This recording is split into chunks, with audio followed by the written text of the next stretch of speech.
Assalamualaikum warahmatullahi wabarakatuh. Perkenalkan, nama saya Alif Gardiansyah dengan NPM 0119101187. Lalu ada kedua rekan teman saya yang bernama Deswita Maharani dengan NPM 01191089, dan yang terakhir ada Mega Reviani dengan NPM 01191094. Di sini kami akan mempresentasikan tentang pengungkapan dalam laporan keuangan, dan materi yang pertama akan disampaikan oleh Mega Reviani. Dipersilakan. Baik, materi pertama yang saya akan sampaikan yaitu prinsip pengungkapan. Pengungkapan laporan keuangan. Pengungkapan atau disclosure dalam laporan keuangan merupakan penyajian informasi yang diperlukan untuk berlangsungnya pasar modal yang efisien secara optimum.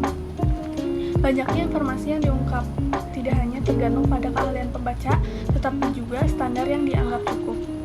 Ada 3 konsep pengungkapan yang umum diusulkan yaitu diantaranya yang pertama ada adequate disclosure atau pengungkapan cukup. Konsep yang sering digunakan adalah pengungkapan yang cukup, yaitu pengungkapan minimum yang diisyaratkan oleh peraturan yang berlaku, di mana angka-angka yang disajikan dapat diinterpretasikan dengan benar oleh investor. Yang kedua, ada fair disclosure atau pengungkapan wajar. Pengungkapan tidak wajar secara tidak langsung merupakan tujuan etis agar memberikan perlakuan yang sama kepada semua pemakai laporan dengan menyediakan informasi yang layak terhadap pembaca potensial. Dan yang ketiga ada full disclosure atau pengungkapan penuh. Pengungkapan penuh menyangkut kelengkapan penyajian informasi yang digunakan secara relevan. Pengungkapan penuh memiliki kesan penyajian informasi secara melimpah sehingga beberapa pihak menganggapnya tidak baik. Disclosure meliputi seluruh proses pelaporan keuangan. Ada beberapa metode untuk melakukan disclosure. Pemilihan metode yang terbaik tergantung pada sifat informasi yang akan disampaikan dan penting atau kurang pentingnya informasi tersebut. Pengungkapan dapat mencakup hal-hal yang belum dapat dihitung secara tepat, seperti sengketa pajak dengan pemerintah atau litigasi dengan pihak lain. Pengungkapan penuh juga berarti bahwa kita harus selalu melaporkan kebijakan akuntansi yang ada, serta perubahan atas kebijakan tersebut, misalnya perubahan metode penilaian aset atau metode depresiasi. Transaksi non-moneter yang terjadi, hubungan dengan pihak afiliasi bisnis yang memiliki volume transaksi signifikan, jumlah aset yang digunakan, jumlah kerugian material yang disebabkan oleh biaya yang lebih rendah dari nilai pasar, uraian tentang kewajiban pengoperasian aset, fakta dan keadaan yang menyebabkan penurunan goodwill, dan lain-lain. Materi selanjutnya yaitu catatan atas laporan keuangan. Catatan merupakan alat akuntan untuk merinci atau menjelaskan pos-pos yang disajikan dalam batang tubuh laporan keuangan informasi yang berkaitan dengan pos-pos spesifik dari laporan keuangan dapat dijelaskan dalam istilah kualitatif, dan data pelengkap yang bersifat kuantitatif dapat disediakan untuk memperluas informasi dalam laporan keuangan. Berikutnya ada kebijakan akuntansi. Kebijakan akuntansi suatu entitas adalah prinsip serta metode akuntansi spesifik yang digunakan dan dianggap yang paling tepat untuk menyajikan laporan keuangan entitas tersebut secara wajar. APB Opinion nomor 22. Disclosure of Accounting Policies menyimpulkan bahwa informasi tentang kebijakan akuntansi yang dipakai dan diikuti oleh suatu entitas yang melaporkan adalah sangat penting bagi pemakai laporan keuangan dalam membuat keputusan ekonomi. Kebijakan itu merekomendasikan bahwa laporan yang menyebutkan kebijakan akuntansi yang dipakai dan diikuti oleh entitas pelapor juga harus disajikan sebagai bagian integral dari laporan keuangan. Pengungkapan ini harus diberikan sebagai catatan awal atau dalam bagian ikhtisar kebijakan akuntansi signifikan yang terpisah sebelum catatan atas laporan keuangan. Yang kedua ada catatan umum. Banyak catatan atas laporan keuangan yang telah dibahas, sementara yang lainnya akan dibahas secara lebih mendalam, yaitu sebagai berikut. Yang pertama ada persediaan, yang kedua ada properti, pabrik, dan peralatan, yang ketiga ada klaim kreditor dan klaim kreditor, yang keempat ada klaim pemegang ekuitas, yang kelima ada kontingensi dan komitmen, yang keenam ada pajak yang ditangguhkan, pensiun dan leasing, dan yang terakhir ada perubahan prinsip akuntansi.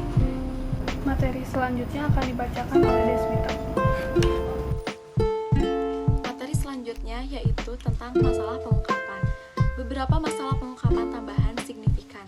Yang pertama, pengungkapan transaksi atau peristiwa khusus.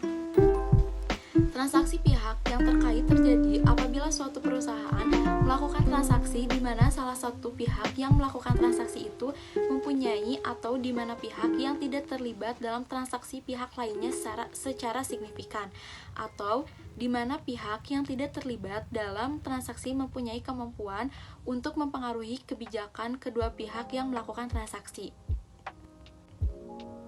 Seorang akuntan diharapkan untuk melakukan substansi ekonomi dan format hukum dari transaksi tersebut serta membuat pengungkapan yang memadai. FASB Statement nomor 57 mengharuskan pengungkapan berikut untuk transaksi pihak terkait yang material. Yang pertama, sifat hubungan pihak yang terlibat. Yang kedua, uraian tentang transaksi atau termasuk transaksi di mana tidak ada jumlah atau nominal yang terlibat untuk setiap periode di mana laporan laba rugi disajikan. Yang ketiga, jumlah uang yang terlibat dalam transaksi untuk setiap periode di mana laporan laba rugi disajikan.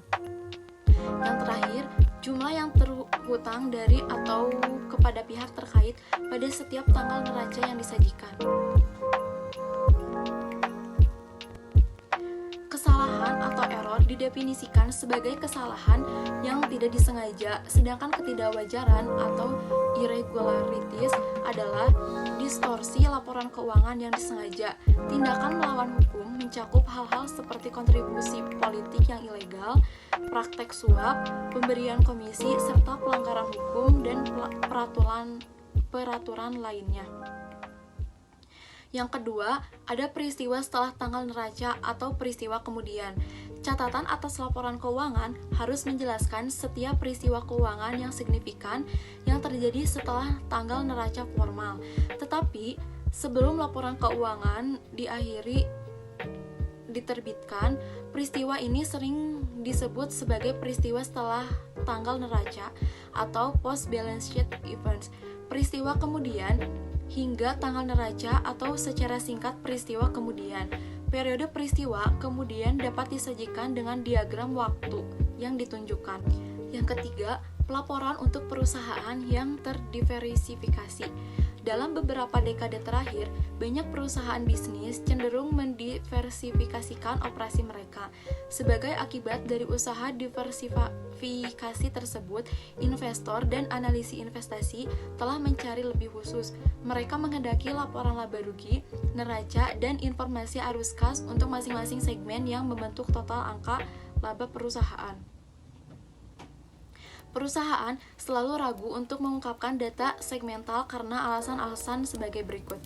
Yang pertama, tanpa dilengkapi oleh pengetahuan usaha yang mendalam serta pemahaman atas faktor-faktor penting seperti lingkungan kompetitif dan kebutuhan investasi modal.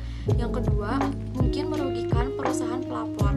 Yang ketiga, mungkin mencegah manajemen untuk mengambil risiko usaha yang cermat. Yang keempat, variasi yang luas.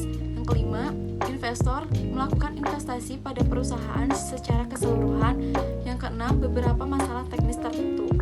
Tujuan pelaporan informasi segmental. Tujuan pelaporan informasi segmental adalah untuk memberikan informasi tentang berbagai jenis aktiva bisnis yang dilakukan perusahaan dan berbagai lingkungan ekonomi di mana perusahaan beroperasi agar membantu pemakai laporan keuangan untuk yang pertama, memahami dengan lebih baik kinerja perusahaan. Yang kedua, menilai dengan lebih baik prospek arus kas bersih di masa depan. Yang ketiga, membuat lebih banyak pertimbangan yang cermat tentang perusahaan secara keseluruhan.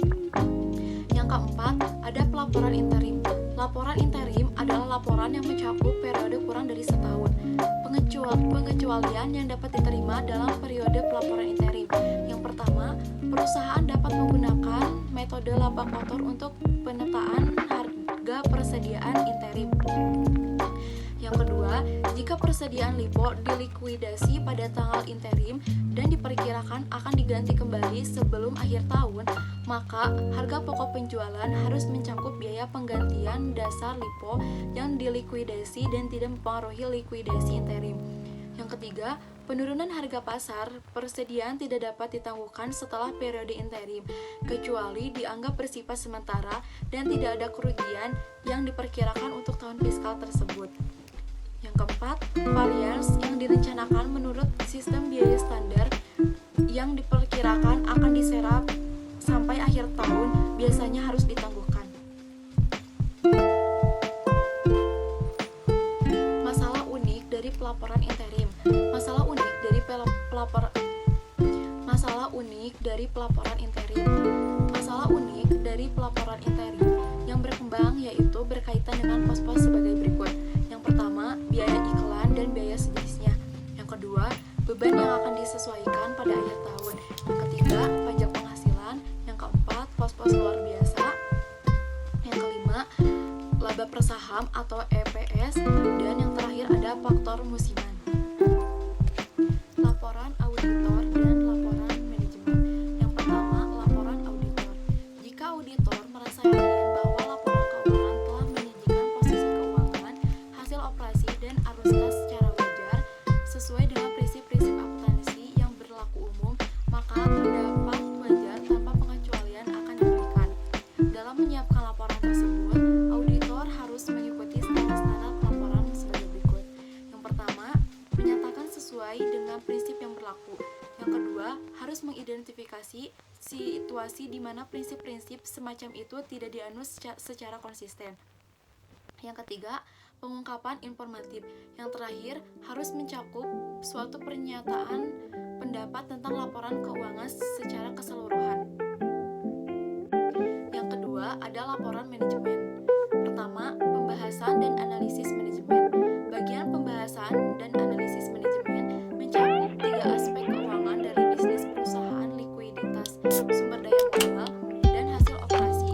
Bagian ini mengharuskan manajemen untuk menyoroti kecenderungan atau tren yang menguntungkan atau tidak menguntungkan secara mengidentifikasi perusahaan dan ketidakpastian signifikan yang mempengaruhi ketiga faktor tersebut. Yang kedua, tanggung jawab manajemen terhadap laporan keuangan.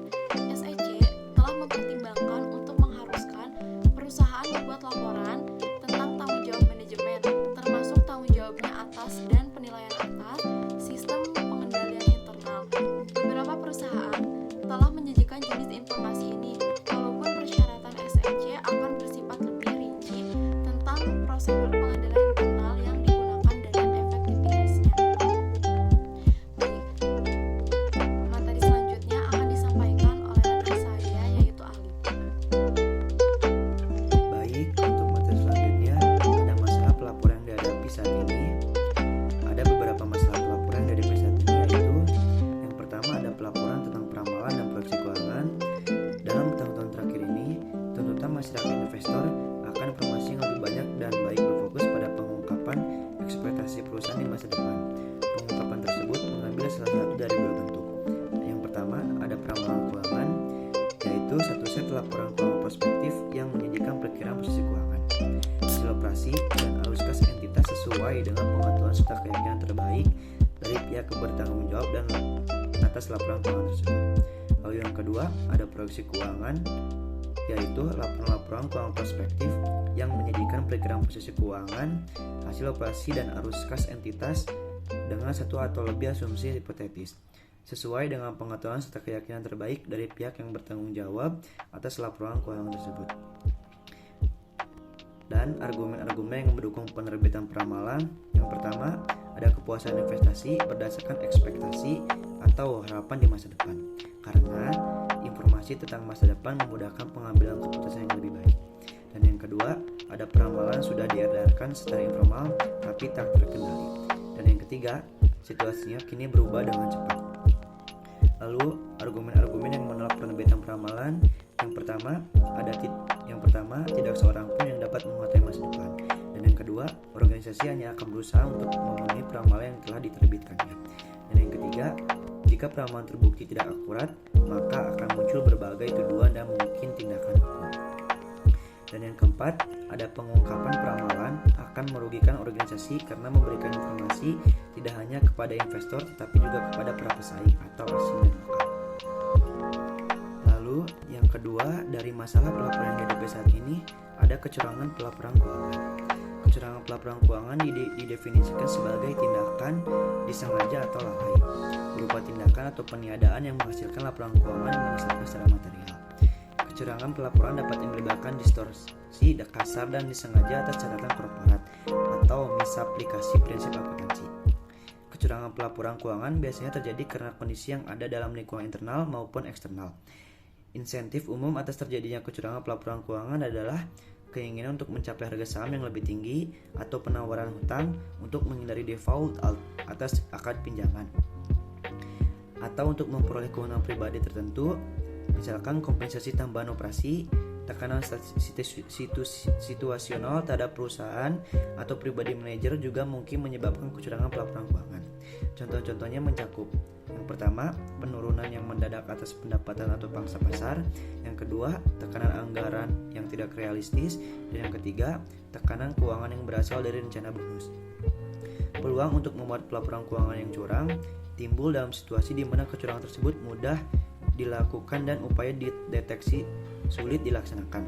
Peluang-peluang tersebut sering timbul dari tidak adanya dewan direksi atau komite audit, pengendalian akuntansi internal yang lemah atau tidak ada, transaksi yang rumit atau tidak biasa, estimasi akuntansi yang memerlukan pertimbangan subjektif yang signifikan, dan yang terakhir, staf audit internal yang tidak efektif.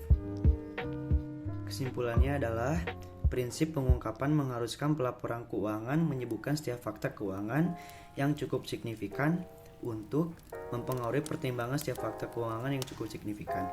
Untuk mempengaruhi pertimbangan pembaca yang menerima informasi tersebut, implementasi dari prinsip pengungkapan penuh amatlah sukar, karena biaya pengungkapan mungkin cukup besar dan manfaatnya sukar ditentukan. Persyaratan pengungkapan telah meningkatkan karena yang pertama, makin rumitnya lingkungan bisnis, dan yang kedua, kebutuhan akan informasi yang tepat waktu, serta yang ketiga, penggunaan akuntansi sebagai alat pengendali dan pemantauan. Kecurangan pelaporan keuangan adalah perilaku yang disengaja atau kecerobohan, baik berupa tindakan maupun penghapusan, yang menyebabkan laporannya terjadi karena pengendali internal yang buruk, perilaku buruk, manajemen terhadap etika dan sebagainya.